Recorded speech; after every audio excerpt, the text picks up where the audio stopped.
Hi there! In this video series, I would like to share the things that I've learned about Pulp while creating my first Playdate game, Magic Castle. If you're already familiar with Pulp's basics and would like to learn more techniques, then you're in the right place. Today, I would like to talk about what I think is arguably the most powerful tool in Pulp, the draw function. The definition of the draw function in Pulp script is very bare bones. It just tells you that you can draw a specific tile in a specific place and that there is only one place to call it. I've made this clip to visualize what the draw function does. So let's say we have added a character portrait by drawing it on the screen at specific coordinates. The function basically creates another layer on your screen, a layer that stays in front of everything in the level, and it can be turned on and off at any time. Let's see how we can implement this step by step. I've created an animated solid tile in the corner of the room. I can bump into it to interact. And now I would also like to draw it at different coordinates, but still in the same room. I need to go to the player script and say what and where I want to draw. In this case, I want to draw the anim2 at x9 and y6.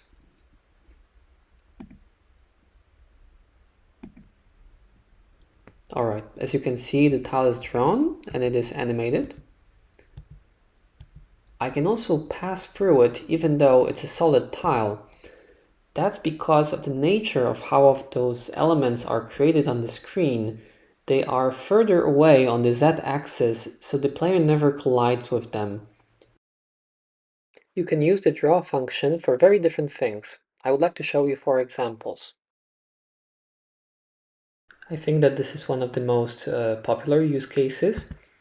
Remember that you can define not just the position of the chat window, but also its width and height. And once the conversation starts, you can draw a character box next to it. And then once the conversation is over, you disable it. Using a combination of the draw and label function, I can immediately draw all of the relevant information about the items I want to buy. And label is a very similar function to draw, but instead of drawing tiles, it will create text. One of the issues with normal tiles is that you cannot place them freely. In this case, I want the floppy to be horizontally centered, which unfortunately is impossible. I cannot do it like this. With the draw function, you can be very precise about the coordinates. Check this out. I have numbers with decimal points here, and I can use them to place my icon right at the horizontal center. And if I wanted to do this with the without the draw function, I would need to cut my tiles in half probably, and then reposition them, and it's just a lot of work. That's why my save screen is completely blank, and I draw all of the symbols and elements while in game.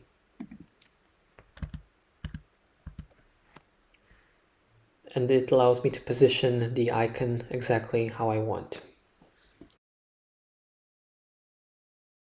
You can usually easily tell that the game was made in Pulp by looking at how the player tile moves. The whole player tile just moves from one sector to another. Using a combination of the draw function and some additional code, it's possible to have smooth character movement, but this is quite difficult to achieve and has a lot of side effects, so I will dedicate the next video just for this special case. The draw function is not very performance friendly. You're effectively creating another layer on your screen, and if I understand correctly, the function is called with each frame, which means that it happens 20 times per second because there are 20 frames per second in a Pulp game. I never had to limit my usage of this function, but aside from the smooth character movement, I'm not doing anything wild with it. Also remember that your player by default cannot bump into or interact with the tile that is being drawn, so take that into consideration. And lastly, the draw function can only be called from one place, which means that if you rely heavily on it, then you will have a massive block of code, which sadly cannot be moved anywhere else. That's all in today's video. See you in the next one.